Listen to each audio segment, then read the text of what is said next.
ধর্মতলায় কার্তুজ উদ্ধারে এবার নয়া তথ্য সামনে আসছে। রামকৃষ্ণ মাঝি অস্ত্র কারবারে যুক্ত। আমরা দেখেছিলাম রবিবার এসপ্লেনেড চত্বর থেকে যাকে আটক করা হয়েছিল এবং কয়েক বছর ধরে সেই রামকৃষ্ণ সে এই অস্ত্র কারবারের সঙ্গেই যুক্ত।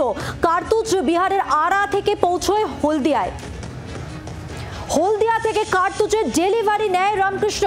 100 রাউন্ড কার্তুজ ডেলিভারি হওয়ার কথা ছিল এবং ডেলিভারি নিয়ে বারবার বয়ান বদল দাবি পুলিশের। আমরা রবিবার সেই রামকৃষ্ণকে দেখেছিলাম যে রামকৃষ্ণ মাঝিকে আটক করা হয় বিপুল পরিমাণ কার্তুজ নিয়ে। আর আজকে আরো নয়া তথ্য এই রামকৃষ্ণ মাঝি সম্পর্কে জানা যাচ্ছে। ধর্মতলায় কার্তুজ উদ্ধারের পর রামকৃষ্ণ মাঝি সে একাধিকবার বয়ানও বদলেছিল। কার্তুজ বিহারের আরা থেকে পৌঁছয় হলদিয়ায়। হলদিয়া থেকে কার্তুজের ডেলিভারি নেয় রামকৃষ্ণ।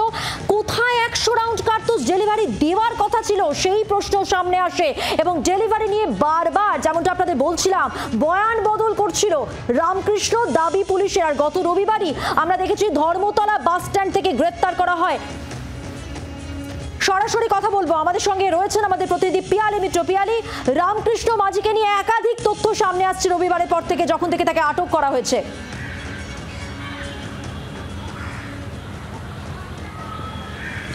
দেখো, রামকৃষ্ণ মাঝি এই মুহূর্তে এসটিএফ এর হেফাজতে রয়েছে। তাকে রবিবার দিনকেই গ্রেপ্তার করা হয় এবং তাকে দফায় দফায় তদন্তকারী অফিসাররা জেরা করছেন এবং সেই জেরাতেই তারা যেটা জানতে পেরেছেন যে কেতুগ্রামের বাসিন্দা এই রামকৃষ্ণ মাঝি তিনি গত কয়েক বছর ধরেই কিন্তু এই বেআইনি অস্ত্র কারবারের সঙ্গে যুক্ত রয়েছেন এবং যেটা অভিযোগ উঠছে তুমি জানো যে তিনি বিজেপি কর্মী বলে অভিযোগ।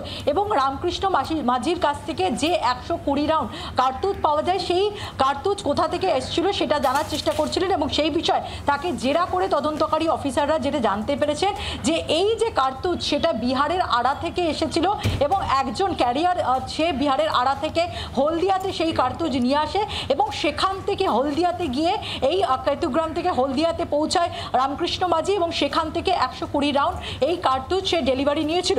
এই জায়গা থেকে তদন্তকারী অফিসাররা যেটা জানার চেষ্টা করছেন যে এই 120 রাউন্ড কার্তুজ হলদিয়া থেকে ডেলিভারি নেওয়ার পর কাকে সেটা সাপ্লাই দেওয়ার কথা ছিল। এখানেই কিন্তু একাধিকবার এই রামকৃষ্ণ মাঝি বারবার করে তার বয়ান বদল করছে, এমনটা তদন্তকারী অফিসারদের দাবি। অর্থাৎ যে কার্তুজ নিয়ে কলকাতা পৌঁছে গিয়েছিলেন এই রামকৃষ্ণ মাঝি সেটা কি কলকাতার কাউকে তাকে তার ডেলিভারি দেওয়ার কথা ছিল নাকি কলকাতাতে এসে অন্য কারো নিয়ে যাওয়ার কথা ছিল, সেটা অন্য কোথাও যাওয়ার কথা ছিল, সেই বিষয়ে এখনো পর্যন্ত কিন্তু তদন্তকারী অফিসারদের কার্যত বিভ্রান্তি করছে। সেখানে এক এক সময় এক একটা বয়ান দিচ্ছেন এবং তদন্তকারী অফিসাররা যেটা বলছেন যে এই প্রথমবার নয়, এর আগেও এইভাবে কার্তুজ বা অস্ত্র কিন্তু বিভিন্ন জায়গায় পৌঁছে। এই জায়গায় একটা বিষয় জানতে চাইবো, এই যে কার্তুজ বিহারের আরা থেকে পৌঁছয় হলদিয়ায়, এটা তো সম্পূর্ণ একটা নতুন রুট, এটা কতটা ভাবাচ্ছে তদন্তকারীদের?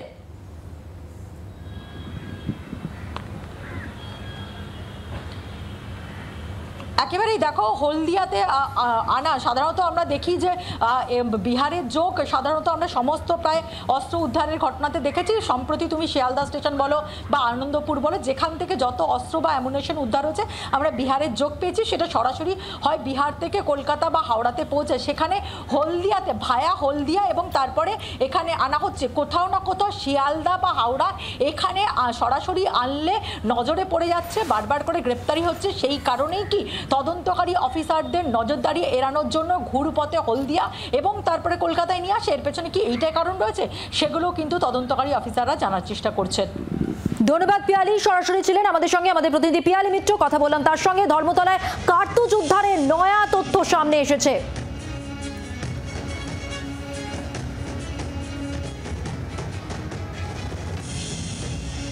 গতকাল রামকৃষ্ণ মাঝি একে নিয়ে একটি অভিযোগ ওঠে যে সে বিজেপি কর্মী এবং তৃণমূলের পক্ষ থেকে এই কথা বলা হয়। ঠিক কি বলা হয়েছিল আপনাদের শোনাবো। রামকৃষ্ণ মাঝি কলকাতাতে বিপুল পরিমাণ অস্ত্র নিয়ে ধরা পড়ে এবং ওখানে ওর কাজই হলো অস্ত্র পাচার করা। ও আছে এখানকার বিজেপির যুব মোর্চার কার্যকরী সভাপতি। এখানে যে আমি বিজেপি নই এটা বলার কোনো অবকাশ ওর নাই। এইবার ওর কাজই হলো যে অস্ত্র নিয়ে এলাকাকে অশান্ত করা। ওই সঙ্গে ওর একটা ছোট গাড়ি আছে, গাড়িতে করে কিছু গাঁজা সাপ্লাইও করে এবং রেপ কেসেও ধরা পড়েছিল, কিছুদিন জেল খাটে। এই অবস্থাতে ও বিজেপি পার্টিকে ভাঙেই ওর জীবনটাকে তৈরি করেছে। কেতুগ্রামের স্থানীয় তৃণমূল নেতৃত্ব দাবি করছে রামকৃষ্ণ মাঝি সে বিজেপি করত এবং অবশ্যই অস্ত্র কারবারের সঙ্গে সে যুক্ত ছিল, গাঁজা পাচারও করত। এবার শুনে নেব তার স্ত্রীর কি দাবি।